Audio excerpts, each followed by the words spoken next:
Hello my friends and welcome, my name is Dennis and this is the latest update from Ukraine. Let's go to the military map first. Recently we don't have the huge change on the front lines, but we got the confirmation that Ukrainian army took this village. Guys, just make sure you're watching me from Dennis Davydov official channel because there are lots of scammers who take my videos.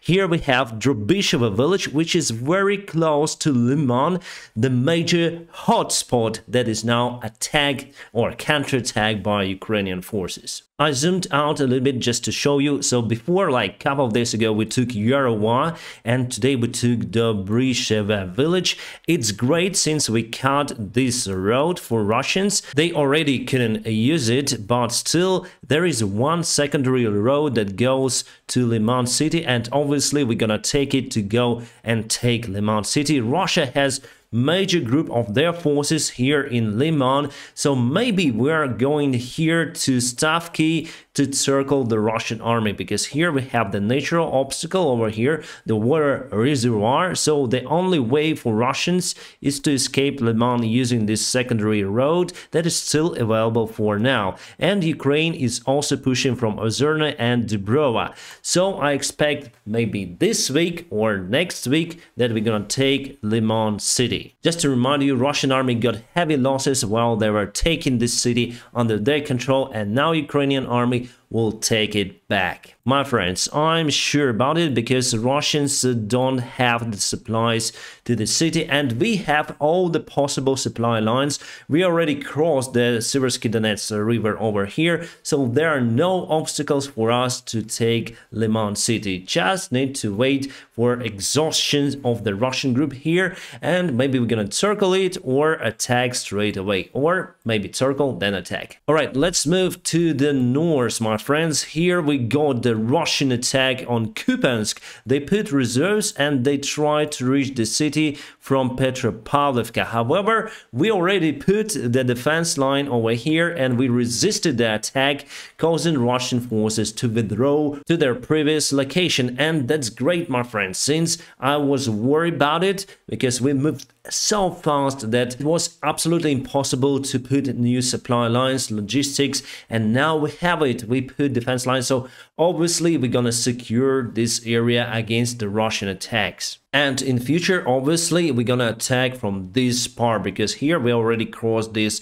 river. Let's move from Kupiansk to Svatove. Today we fired HIMARS rockets there, destroying the Russian command center. From the information we got, Russia lost around 250 soldiers and officers there in command center. And Svatove is one of the main Russian hubs for supplies. Obviously, they're being devastated there, and I want just to measure the distance from Svatove to our positions. Yeah, 46 kilometers is very close to the front line. Obviously, we may target that area and also Troitsk, so HIMARS plays a great role in this war. Let's move to Lugansk Oblast. Yeah, Putin, a Russian Tsar, said that Russia took all of the Lugansk Oblast. Well, here we are fighting for it, for the Lugansk region, and we took Bilohorivka. It's great advancement of the Ukrainian army, and we are moving closer to Lysychansk every day, and I hope that we're gonna take the city very soon, because still our forces are very vulnerable here because Lysychansk is on high ground, so Russia may use their artillery more effectively firing towards Bilohorivka. And also Ukrainian army needs to extend our counterattacks across the front lines because, as you know about the news, Russia announced the massive mobilization of their people to join this war. They call it partial mobilization, saying that they need around 300,000 soldiers more on the front lines, but really we don't know the exact number, and they may hire, I think, not more than 2 million soldiers. Obviously 2 million is more than enough to get this part of Ukraine under their control, but the next question is what weapons will they have, and in that case what losses will they have fighting in Ukraine, because Ukraine has modern-day weaponry and Russia lost the major part of their new weaponry here in Ukraine, as well as trained soldiers. They will provide the training for the newcomers, but my friends, it's not effective.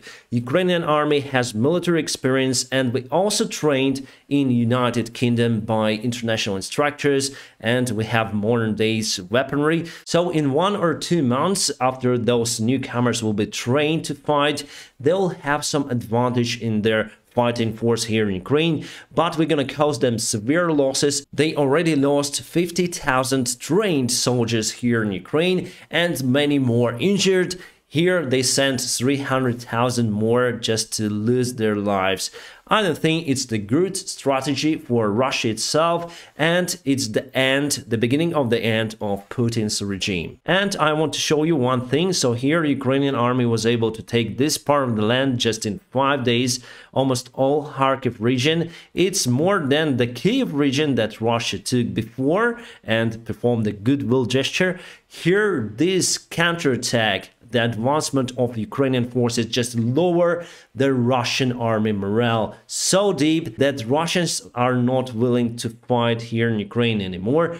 That is why Russian Tsar declared the mobilization, forcibly sending his people to die here in Ukraine.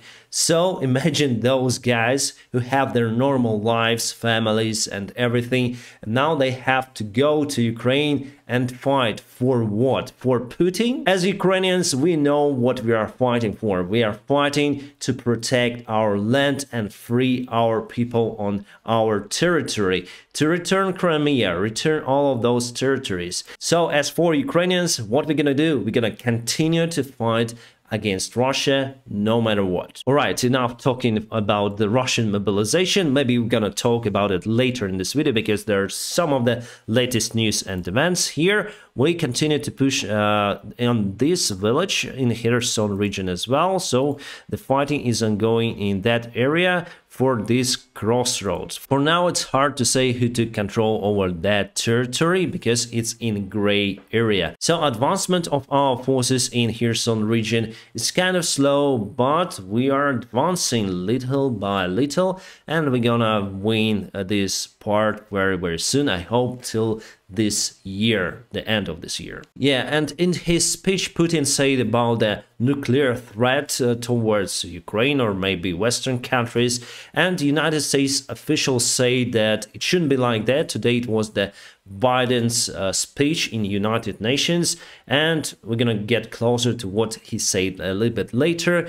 And ex-NATO commander in Europe, Ben Hodges, said that in case Russia would use nuclear weapons in Ukraine, the United States will destroy the Russian Black Sea fleet. I honestly think that in that case, Western countries should somehow eliminate Vladimir Putin from the power, not destroying the Black Sea fleet or something like that. We should destroy Putin, his regime, and that may be done with nuclear weapons or without it. And this is Kherson. The police office of the Russian occupiers was attacked by the HIMARS rocket artillery system. Or maybe some Russians just smoke at the wrong place as usual, and they want to take a so-called referendum at that place. It's gonna be a hot one. President Macron said that everyone should increase the pressure on Putin to stop this war. Yes, I hope that we're gonna receive more weapons from France. President Biden with his speech in United Nations. Here, my friends, we're not speaking about United States politics. Now Biden is a president of United States, so it's very important as for Ukraine to listen what he's saying.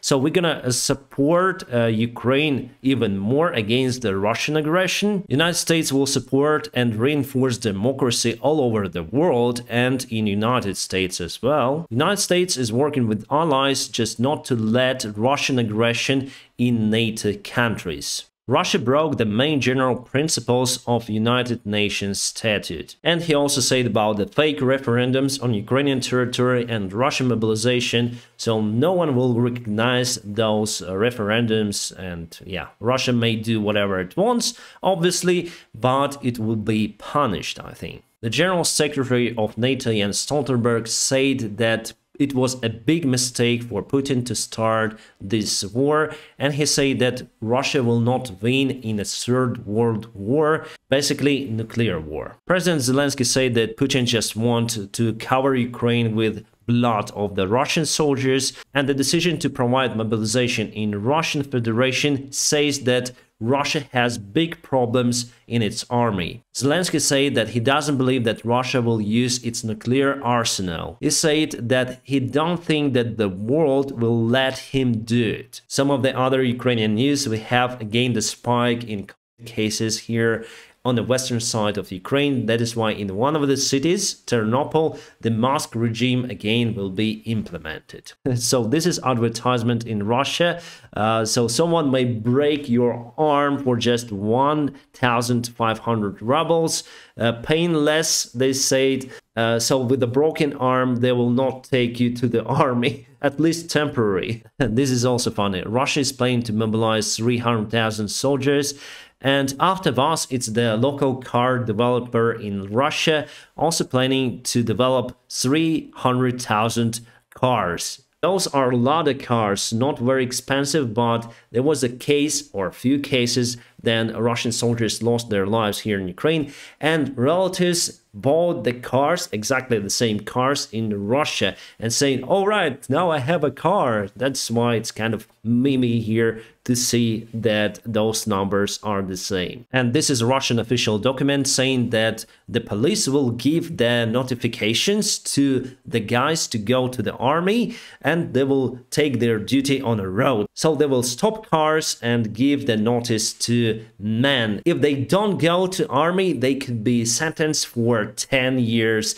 And in that case, they also will be taken from the prison to serve in Russian military. Very interesting. And this is Russian-Georgian border. Basically, Russian men are fleeing away from Russia itself because they do afraid that they will be taken for mobilization. And from the Russian publics, I already noticed the information that there are some of the restrictions for Russian men to leave Russia itself. Men between 18 and 60 years old are not allowed to leave Russia, and they should have some of the documents from the military branch allowing them to do so. And actually here in Ukraine we have the same, but we have the martial law applied here in Ukraine. In Russia there is nothing close to martial law, but they announced the mobilization. So legally, it's wrongdoing. They cannot announce mobilization without the implementing of the martial law. And this is the Russian-Finnish border with Finland. Lots of cars.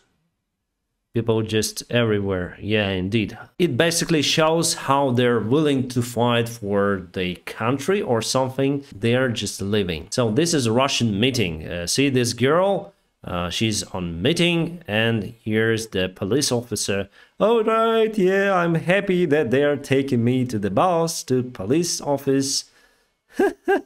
Just funny. They're just clowns. I mean, those protesters, they're doing nothing. Just watch videos from Iran. They're at least doing something. So I don't think there's gonna be the big movement from Russian society. No. It's the third time in Russian history that they announced the mobilization of their men. First two were during the First World War and the Second World War. And in 1914, those mobilized men just turned against the Russian Tsar, actually. There were some riots, protests, and Tsar was displaced. Second World War, obviously, it was needed to win against Germany. Here, win against Ukraine? I don't think so. It is too little, too late. We have good morale in our army. We have Western-made equipment, and now we have initiative on the front lines because we are now counterattacking Russia. With that announced mobilization, what they can do is just to extend this war so the end of the Putin's regime. And that's how Russia is searching for the mobilized guys in the breach. Oh, here you go. Let's go for war. Let's go. Let's fight. Bad news for Russians who are running away from mobilization. Finland is going to close border for the Russian citizens. Alright, we're gonna get Switchblade 600 kamikaze drones delivered to Ukrainian army by United States. 600 is the model. Now we have 300, which is kind of small. 600 is able to target armored vehicles. It was a big exchange of the war prisoners between Russia and Ukraine, and also we got some of the foreigners who were fighting for Ukrainian army, citizens of Sweden and Saudi Arabia, and also Ukrainians who were in prison. Just look at those guys, they suffered a lot. About the foreigners, the names not yet been said, but we have the information coming just from the photo that some people recognized Martis Gustafsson from Sweden, Vyacheslav Prebik from Croatia, John Garding, Andrew Hill, Dylan Healy, Sean Pinner, Aidan Eslin from United Kingdom, and from United States, Alexander Druk and Andy Huhn. And we got the notice here that some of those people already got the death penalty from self-proclaimed Republic's court, and basically after that they were exchanged. It's good, they are alive, they're fine, I hope. More photos from exchange, and those are Ukrainian warriors mainly from Azovstal in Mariupol. Ekaterina Polishuk, medic, and her call sign is Ptashka. Russia say that she's sniper, but no, she isn't. Right, my friends, we're gonna keep you updated on situation here in Ukraine. Now don't forget to press the like to this video, that helps me a lot. And if you want to support me financially, there are always the links in the video description just below. You may support me on PayPal, Patreon, or Donatello, whichever you like. Thank you, by the way, for your kind support. Now I wish you a peaceful sky wherever you are. Have a great time.